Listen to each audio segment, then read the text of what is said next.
Rusia akhirnya benar-benar menyerang Ukraina. Presiden Vladimir Putin mengumumkan operasi militer secara resmi Kamis, tanggal 24 Februari tahun 2022. Serangan Rusia kemudian dimulai dengan ledakan di sejumlah kota di Ukraina, termasuk Kyiv, Odessa, Kharkiv dan Mariupol. Hingga saat ini ketegangan masih berlangsung. Kronologi. Sebenarnya, dulu Ukraina rapat dengan Rusia. Namun pemimpin Ukraina yang sekarang lebih dekat ke barat dan ingin menjadi bagian NATO. Padahal ketika Perang Dingin terjadi, sebelum 1990, orang-orang Ukraina dan Rusia bersatu dalam sebuah negara federasi bernama Uni Soviet. Negara komunis yang kuat di zaman itu, Uni Soviet setelah Jerman kalah dan PD2 selesai, memiliki pengaruh di belahan timur Eropa. Tak heran jika negara-negara di benua Eropa bagian timur juga menjadi negara-negara komunis. Pada 1991, Uni Soviet dan Pakta Warsawa bubar. Di tahun yang sama, Ukraina memberikan suara untuk memerdekakan diri dari Uni Soviet dalam sebuah referendum. Presiden Rusia Boris Yeltsin pada tahun itu menyetujui hal tersebut. Selanjutnya Rusia, Ukraina dan Belarusia membentuk Commonwealth of Independent States (CIS). Namun perpecahan terjadi. Ukraina menganggap bahwa CIS adalah upaya Rusia untuk mengendalikan negara-negara di bawah Kekaisaran Rusia dan Uni Soviet. Pada Mei tahun 1997, Rusia dan Ukraina menandatangani perjanjian persahabatan. Hal tersebut adalah upaya untuk menyelesaikan ketidaksepakatan. Rusia diizinkan untuk mempertahankan kepemilikan mayoritas kapal di armada Laut Hitam yang berbasis di Crimea Ukraina. Rusia pun harus membayar Ukraina biaya sewa karena menggunakan pelabuhan Sevastopol. Hubungan Rusia dan Ukraina memanas lagi sejak 2014. Kala itu muncul revolusi menentang supremasi Rusia. Masa anti-pemerintah berhasil melengsarkan mantan presiden Ukraina yang pro-Rusia, Viktor Yanukovych. Kerusuhan bahkan sempat terjadi sebelum berdamai di 2015 dengan kesepakatan Minsk. Revolusi juga membuka keinginan Ukraina bergabung dengan Uni Eropa, UE, dan NATO.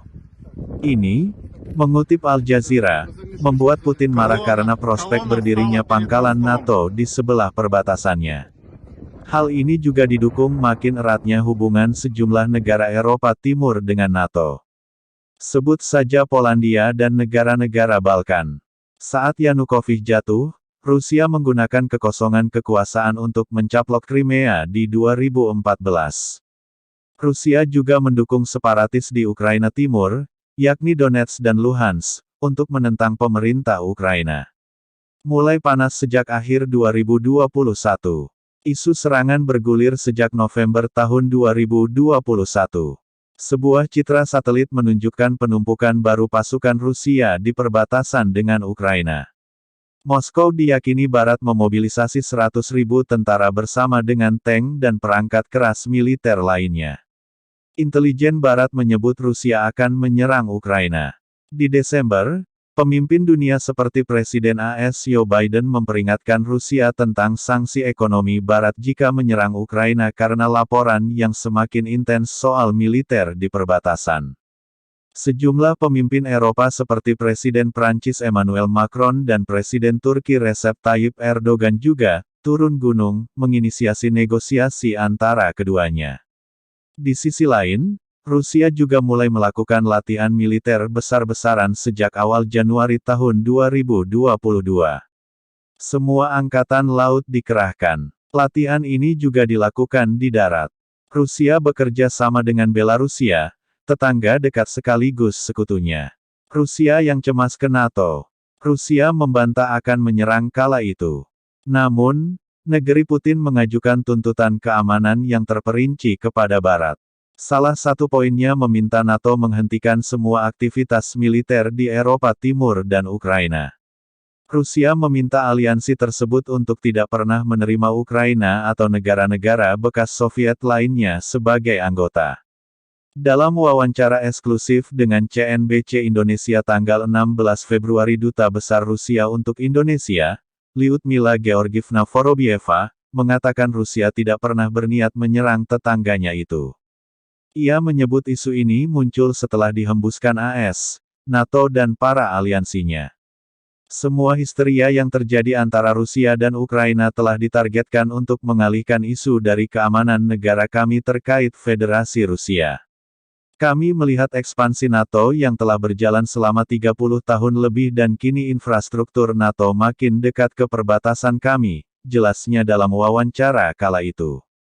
Pada situasi ini, Ukraina hanya dijadikan alat untuk mengobarkan informasi perang terhadap Rusia. Sementara negara kami tengah mengupayakan diplomasi, pihak Barat terus mengobarkan informasi perang dan menciptakan ketegangan di perbatasan Rusia-Ukraina. Sebenarnya tidak ada yang terjadi dan kami tidak berniat untuk menyatakan perang terhadap Ukraina.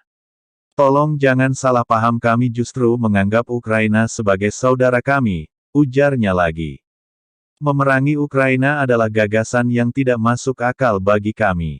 Ia membeberkan NATO telah melakukan 5 fase ekspansi, dari tahun 1999 hingga 2020. Putin yang tak tepat janji. Pada tanggal 15 Februari Putin menegaskan akan menarik semua pasukan dari perbatasan. Ia mengatakan ini saat konferensi pers bersama Kanselir Jerman Olaf Scholz di Moskow, Rusia. Putin mengatakan, Rusia tidak menginginkan perang. Menurut dia, Rusia siap mencari solusi dengan Barat. Kami siap untuk bekerja sama lebih jauh. Kami siap untuk masuk ke jalur negosiasi, ujar Putin seperti dilansir AFP kala itu. Meski begitu, negara Barat meragukan hal ini. Bahkan intelijen NATO di Eropa Timur menyebut Rusia mungkin tetap akan menyerang meski terbatas, dengan menggunakan wilayah pemberontak Ukraina Timur. Senin lalu, Putin tiba-tiba mengumumkan Donetsk DPR, dan Luhansk LRP, dua wilayah kontra pemerintah Ukraina, sebagai negara merdeka. Dengan alasan, menjaga perdamaian, Putin menandatangani dekret mengirim pasukan ke Ukraina. Kamis tanggal 24 Februari tahun 2022, pernyataan Putin di depan Olaf tak terrealisasi. Serangan benar dilakukan. Putin mengumumkan operasi militer di Ukraina demi membela separatis di timur negeri itu. Ledakan terjadi di sejumlah kota di Ukraina termasuk Kyiv. Keadaan mengharuskan kami untuk mengambil tindakan tegas dan segera, kata Putin, dalam pidato yang disiarkan televisi, menurut transkrip RIA Novosti. Donbas, wilayah milisi pro-Rusia di Ukraina Timur, meminta bantuan kepada Rusia. Dalam hal ini, sesuai dengan pasal 51, bagian 7 Piagam PBB, dengan sanksi Dewan Federasi dan sesuai dengan perjanjian persahabatan yang diratifikasi oleh Federal Musyawarah dan Gotong Royong dengan DPR dan LPR, saya putuskan untuk melakukan operasi militer khusus, tambahnya. Barat mengutuk tindakan Putin. Sejumlah negara bereaksi. Rusia memulai serangan ke Ukraina hari ini. Putin memulai perang melawan Ukraina, melawan seluruh dunia demokrasi. Dia ingin menghancurkan negara saya, negara kita, semua yang telah kita bangun, semua yang kita jalani, kata Presiden Ukraina Zelensky. Mengapa menyerang Ukraina? Para ahli percaya Putin melakukan ini untuk tujuan memaksa perubahan di Ukraina. Rusia ingin kepemimpinan Ukraina diganti menjadi pro-Moskow. Berdasarkan pidato Putin, Rusia melancarkan serangan besar di seluruh Ukraina dan bertujuan untuk menggulingkan pemerintah Kyiv melalui cara militer, kata Direktur Penelitian Makro Global di Eurasia Group, Henry Rome, dikutip CNBC International. Meskipun Putin mengklaim sebaliknya, kemungkinan ini akan mencakup pendudukan beberapa wilayah oleh pasukan Rusia. Dikutip dari CNN International, dalam sebuah esai panjang yang dimuat Putin di Juli tahun 2021, ia sempat menyebut Rusia dan Ukraina adalah satu orang. Barat telah merusak Ukraina dan menariknya keluar dari orbit Rusia melalui perubahan identitas yang dipaksakan, tulis media itu menggambarkan tulisan Putin.